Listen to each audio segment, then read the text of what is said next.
De plus en plus de Français souffrent d'obésité. Professeur Boris Ancel, vous êtes endocrinologue et nutritionniste à l'hôpital Bichat. Avec vous, on va parler des causes de cette maladie chronique.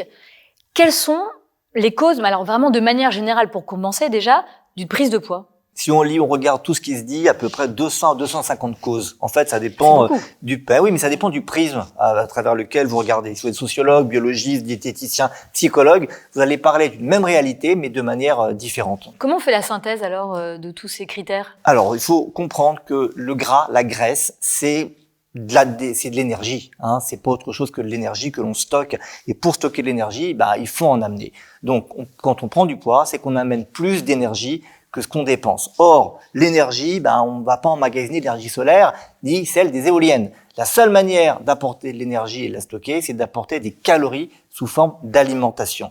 Et donc, c'est toujours un excès d'apport de calories par rapport à ce qu'on dépense. Après, la question, c'est pourquoi on apporte cet excès de calories par rapport à ce qu'on dépense. Parce qu'on n'a pas forcément conscience de ce qu'on mange? Un des éléments, c'est qu'on n'a pas conscience. Aujourd'hui, on a de moins en moins conscience de ce qu'on mange. Des études ont bien montré qu'on sous-estime les apports caloriques, notamment parce qu'on a de plus en plus d'aliments qui, dans un petit volume, apportent beaucoup de calories. Ah oui, puis, pourquoi? Parce que c'est plus facile à produire, c'est plus facile à conserver. Donc, quand vous mangez un biscuit qui contient à lui seul 100 à 150 calories, vous n'en avez pas conscience. Ensuite, il y a le fait qu'on mange sans conscience devant la télé, devant son téléphone. Donc, on n'a pas conscience. Vous savez, on oublie finalement ce qu'on fait. Il y a d'autres facteurs, probablement psychologiques, qui font que on n'intègre pas forcément tout ce qu'on mange. Et beaucoup de personnes se disent, je mange pas beaucoup et je grossis. En fait, c'est un vrai problème de conscience alimentaire. Il y a d'autres facteurs qui peuvent intervenir, notamment, évidemment, certaines personnes ont un peu plus faim que d'autres. Ça, c'est des raisons génétiques. Ouais. Il y a également, on le dit pas assez, mais les troubles du sommeil. Quand on dort moins, on va avoir une tendance à manger un petit peu plus.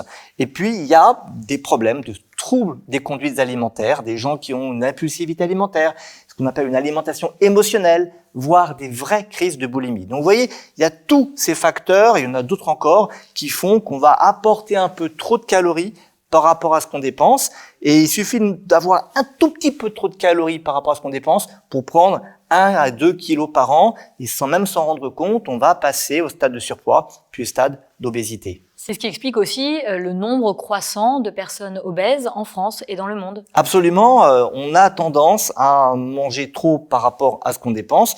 D'une part à cause, on l'a dit, de certains facteurs qui s'aggravent, et puis aussi en raison du manque d'activité physique. On sait tous que notre mode de vie nous amène à être sédentaire. Il n'y a pas grand-chose qui nous pousse à bouger au quotidien, et donc la conjonction de ces facteurs fait que l'épidémie, comme on l'appelle, de surpoids et d'obésité a tendance à s'aggraver.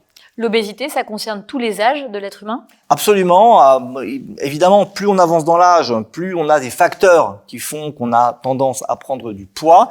Mais on a malheureusement de plus en plus d'enfants et d'adolescents qui sont en situation de surpoids ou d'obésité. Donc à tout âge, on peut être touché par cette maladie. Merci beaucoup, professeur Boris Ancel. Merci à vous.